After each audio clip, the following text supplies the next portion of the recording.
What is going on, Breakthrough Success listeners? Marc Guberti here. In this episode, we're going to talk about why funnel fixation is killing your conversions. We've heard a lot of good things about the funnel. You get someone to subscribe, you get someone to go through a bunch of emails, and you get someone to buy your product or service. But we have to change our approach because that market has gotten very saturated, and there are a lot of people who they get a lot of things in their inbox, and it's just not as charming as an opportunity as it was just a few years ago. But as marketers, we have to adapt, and that's what we're going to talk about in this episode. Our guest who joins us today, he is the CEO and co-founder of Salesmsg, a conversational texting platform trusted by thousands of businesses to engage customers through genuine two-way messaging. Our guest previously co-founded Call Loop, an innovative SMS marketing and voice broadcasting company pioneering personalized customer communications. Our guest who joins us in this episode of Breakthrough Success is none other than Chris Brisson. Chris, welcome to the show. Awesome. Mark, thank you so much, man. That was quite the intro. I appreciate it. Chris, it is a pleasure to have you on Breakthrough Success. And funnels, they have been the go-to method for quite a while, especially with a focus on email marketing. I'm wondering if you could share with us at around what time did funnels not become as effective and some of the things we can do instead? Yeah, I think like funnels are certainly there's a place in space for funnels, but there's also a world where conversations, everything really starts with that conversation. So you think somebody comes in, they fill out a form, right? Your ultimate goal is to sort of drive them through to a sale, right? Or to a meeting or to what have you. And so the traditional approach, and still obviously businesses do this today, I mean, we do this, but people fill out a form, they get an email of a confirmation that goes over to the sales rep. They give you a call or they send you an email and you sort of schedule a time, or maybe they phone a booking link. But really, like our belief is everything starts at the conversation. And so you go from, this idea of speed to lead, which is, hey, you have a lead that came in. How are you engaging with them immediately? And so sure, call them, but in most cases, more and more people are just not picking up their phone. I'm not too sure about you, Mark, but my phone is full of unmissed calls from unknown numbers and that sort of thing. And so really the fastest path to start a conversation is through what we believe is an SMS. We all get texts. It's 98% open rate. Apple's actually doing some interesting things around filtering inboxes. But SMS is that sort of first method to get into a conversation. And so you can create automated conversations which move people down through that funnel, right? Some funnels are just, hey, get a lead, book a meeting, but what is the messy middle in between booking that meeting?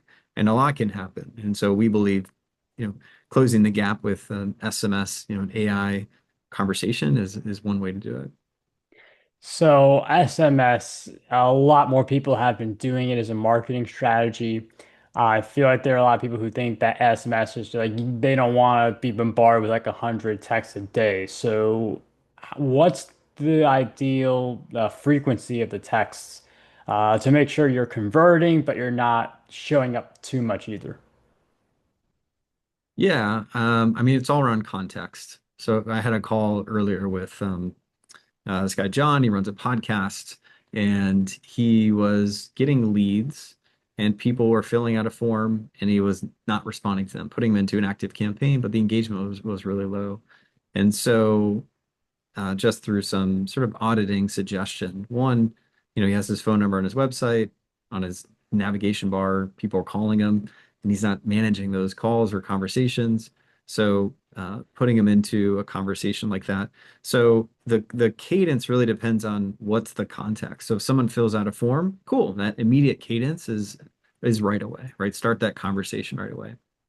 If someone's buying a product, right, that's you're sort of building your customer list, and you can text people every day with promotions or reasons why. So I get texts from Spartan, and I looked at it like, oh my gosh, they're texting me every single day for Mhm. years and I haven't unsubscribed. So for me is like, cool. It's sort of like my inbox. I'm getting these notifications. They're not a value because they're promotional, but I'm getting a text from them every single day. And so there's, an acai place around the corner. I signed up for a text from them. I get a text from them 3, 4 days a week. And so I think a lot of people may think, oh my gosh, I don't want to send so many text messages, but there has to be some context around it. So if it's promotional, you can certainly, engage a lot more. If it's conversational, it should be sort of at that moment, right? At the beginning of the phases there. And so I think a lot of people think, oh my gosh, conversations, that's painful. But now with AI, you can essentially have conversations at scale, right? The same way conversations can be like code. And that's an empowering thing for businesses where before it's like, oh my gosh, I got to field all these responses. I don't have time. I'm a small team. But now with AI, you can essentially have AI manage those conversations at scale. Now, we'll definitely talk about the AI piece, but you get the daily email, a daily text from Sparta, and you got some other stuff coming in. There are some people who they'll look at like a text that's coming weekly, and they'll be like, "I'm done, unsubscribe. I don't want to deal with this anymore." What do you think separates the companies that they're texting like weekly and getting unsubscribed because people just can't handle it. They don't want it to cloud up their phone versus companies that can text daily and you've got people like, great, I like this, I'm still on board. What separates those companies? Yeah, I mean, I look at the text that I get and it's around stuff that I like, right? So I don't mind getting a text message. Not that I need to take action on it, but when I do get a text and maybe I want to sign up for a race or something like that, I'll get a text message. And so they're like at the moment they're always there. So I think the thing that really separates, one is like, is it wanted? So that's one place to start. But then number two is, really what is the context for that message? So promotional messages, cool, you can get away with, these sort of daily messages. Um, for other companies, it is sort of a check-in. So maybe it's part of the process of like onboarding somebody and engaging with them. And so parts of that overall funnel, it can be more personal. So if you have a personal text message, right, you can sort of drip that out. It just becomes part of the process, part of that delight process, right? So, hey, you got handed over to customer success, or hey, project is done. I need, some feedback on a sales letter or something like that. So you want to get a text message where maybe on Slack or maybe an email they're not getting it.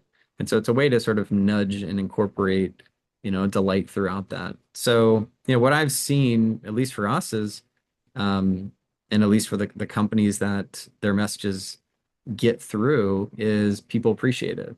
So, one of the things a couple weeks ago is getting furniture delivered, and 2 days before I get a text message, hey, just a reminder, your furniture is going to be delivered on Thursday between 8 and 12. Cool. Now, if they try to call me or email me, probably wouldn't pick up the call, and I'm probably not going to check the email, and they would show up, and it would waste everyone's time. So, it's really around like these engagement triggers, if you will. Now, obviously, if you're a small business, how are you sort of incorporating that into text? And I think just looking at your overall process, how can you add text messaging to capture leads, connect with people, uh, get reviews, right, and sort of care for them in a customer support fashion. Yeah, I mean, I really like how you mentioned that it's based on what you like. Like, not everyone's gonna want to check out the Spartan emails every single day. They'll get annoyed by it because they're not interested in the races. But for your target audience, if you have that person, they're gonna be more eager to read those daily emails. But those daily texts, it's like I keep using email and text interchangeably sometimes. But with Mhm. these daily texts, you need to have things to say in order to keep the engagement high and to when people open up their phone and they see your text, they know it's going to be something good. So, what are some of the types of texts that we should be sending out to our target audience to keep the engagement high? Yeah, I mean, well, first of all, it's like what we like to do is take people through an audit process, right?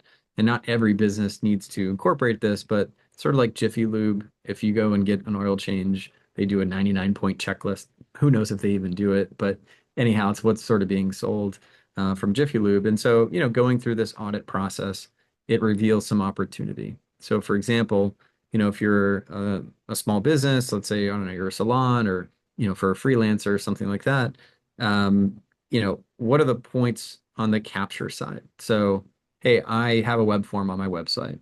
One, hey, are you capturing a phone number? If so, what are you doing with that? Maybe you are doing texting, maybe you're not doing texting. So that's a great way to instantly engage, knowing that people don't pick up email. So, like, what's the incentive? So, on the call earlier with my friend who runs a podcast, I'm like, well, the incentive could be, hey, do you want it delivered to SMS? Right? Some people are going to say yes, some people are going to say no, but your ultimate goal is how do you open up a channel of communication? But first, you have to deliver that value. So, check out, hey, do you have web forms on your website?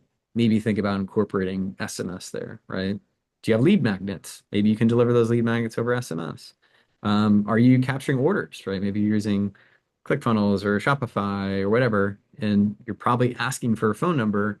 That's a big asset. People are typically not doing something with that. Well, why not turn it into an asset to where you can communicate with folks? So running it through that audit process, web forms, you could do text to join on a podcast. You could say, hey, text this keyword to join the list, right? So there's all these mechanisms from a capture perspective.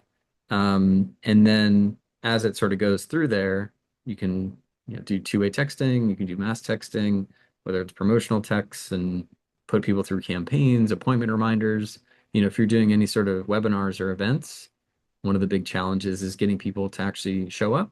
Hmm. And so a simple, tiny little text message can, boost attendance by like 20%. And then you've got reviews and stuff like that. So I'm not sure if it answers your question, Mark, but um, yeah, there's quite a few ways. I mean, the texting, I mean, you can provide value. You can, again, as mentioned, get people into that webinar. I've seen a lot of people, they say for a funnel, like, enter your name and email, but also give us your SMS, also give us your phone number.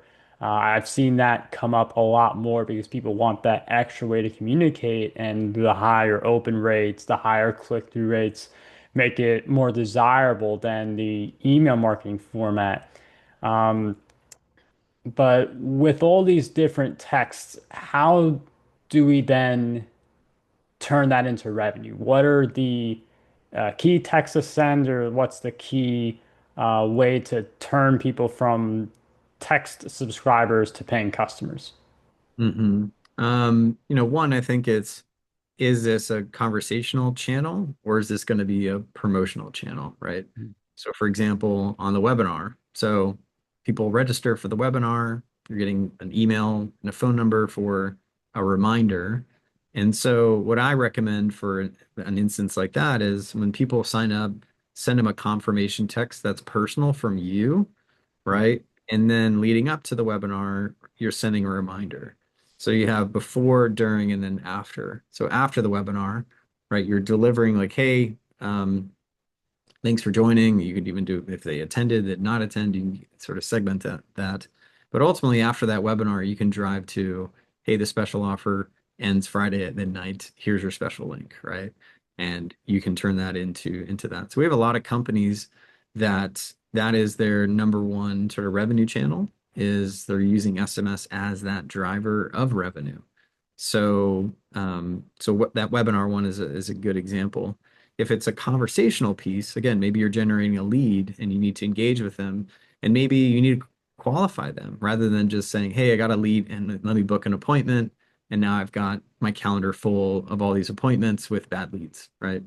So through SMS, you could qualify. Hey, what's your team size? Are you located in the United States, right? Whatever your qualifying questions are, you can capture that information over SMS and then ultimately book a meeting. And so rather than, you're generating a lot of leads, but you really want to find out, are these quality leads? Mm. Those quality leads then follow through and then can book a meeting, right? So obviously the meeting is the goal because the meeting will then determine, hey, is this somebody that can become a customer or a client, whatever that next phase in the process is. So if it's straight promotional, it could just be a link to an offer. If it's, driving to some sort of meeting or goal, the qualification process is built into that. And then ultimately now you have a channel. So whether they become a customer, you can still follow up with them.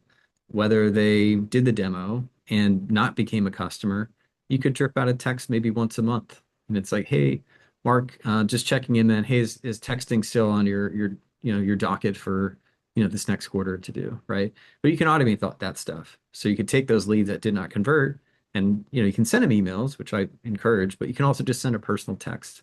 More importantly, you can automate that text to go out 30 days after or 2 months after to check in to see if they're still interested, right? I mean, I really like the angle with your texting, but the mechanics are still the same. You want someone to book the appointment, if that's the way you get sales. You want someone to watch the webinar and buy your product. That's the way to get sales.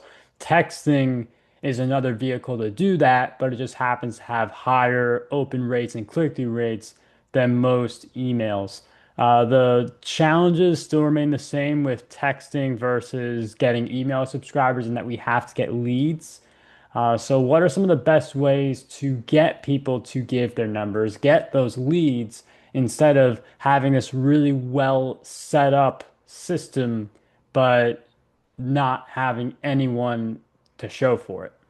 Yeah, yeah. So we sort of have all this capture quadrant, if you will, right? So how do you capture leads, or what we like to say is like get the digits. So one is web forms, right? So you already have a web form, it already exists. Now you can turn it into a mechanism to talk to them over SMS. One of the cool things you can do as well is if you're doing stories or social media, in a story, you could put a link or they could swipe up. And when they swipe up, it can open up your SMS app and go right into an SMS conversation. That's super powerful, especially if you've got a lot of eyeballs on social. And it's not even a lot of eyeballs, but a lot of people that are interested didn't really have a mechanism to chat, right? Maybe they can reply in a DM, but now this gives a way to take that off platform right into an SMS conversation. QR codes is a big one.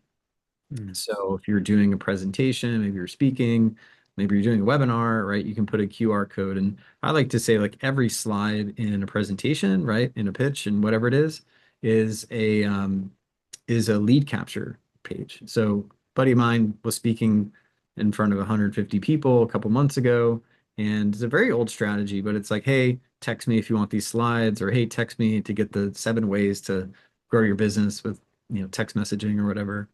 And they text in, and then immediately they get put into an AI agent that captures their name and email. And so 150 people in a room, you generate over 100 plus leads, right? Like real people, leads, emails through that strategy. So in his pitch, he just had at the bottom of the footer, hey, text me at this number and a QR code. So when people take pictures of the slides, which everyone does, right?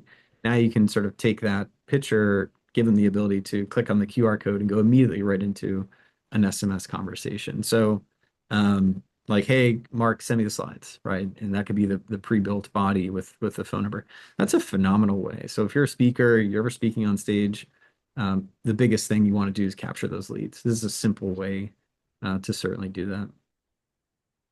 Yeah, I mean, that's a great strategy. Just thinking about that of all the times I've been on stage, like if it's like, oh yeah, just text this number, you get the slides. A lot of people are gonna take you up on that offer.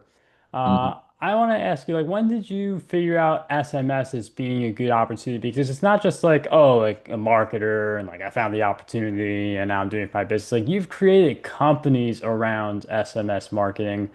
So I'm wondering, like, when did you discover this opportunity and how did you go about creating those companies? Yeah, so Call Loop I started in 2010, 2009, like a long time ago. And that was originally voice that sort of morphed into SMS. But about 2015, I sort of wanted to rewrite the playbook. While that was, one-way SMS marketing, if you will. I wanted to create a conversational platform, and that ultimately turned into sales message, right? Two-way texting, SMS marketing, calling platform. So an all-in-one sort of communication tool for sales marketing support teams. So I just saw it in my own businesses where it was like, hey, I like texting. I want to do one way. Awesome. I could do that. But man, what about a reply?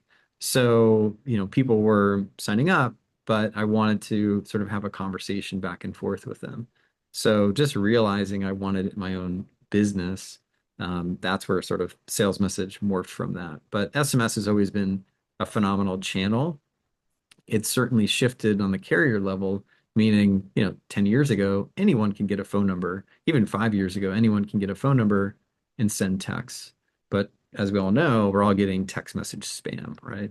So the Hmm. carriers have sort of locked that down, and everyone has to get approved in order to send texts. And so the carriers are going to work with real businesses. So, especially in the United States, if you're going to get a local number, hey, are you a real business? And then what's your use case, right? Is it marketing? Is it customer support? So they really cleaned it up a lot, and it's going to get a lot cleaner. Apple's coming out with some new stuff coming soon. But yeah, I mean, just in our own business and seeing the results people have, SMS has become the number one revenue channel for them.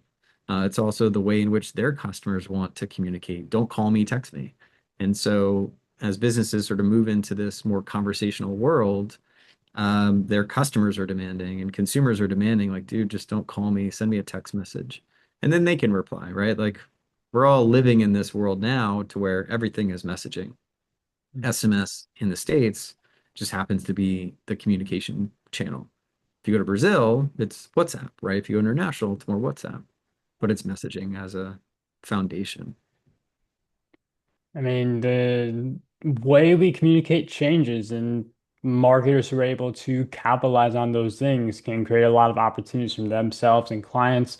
Chris has helped a lot of businesses that want to use SMS, and he's also created businesses around SMS because he sees how great the opportunity is. Chris, for people who want to learn more about your work and what you do, where do you suggest we go? Yeah, man.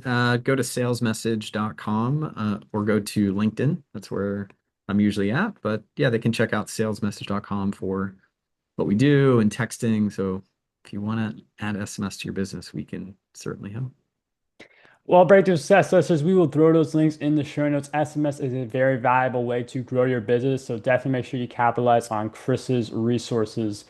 Chris, thank you so much for joining us on this episode. It was a pleasure to have you here today.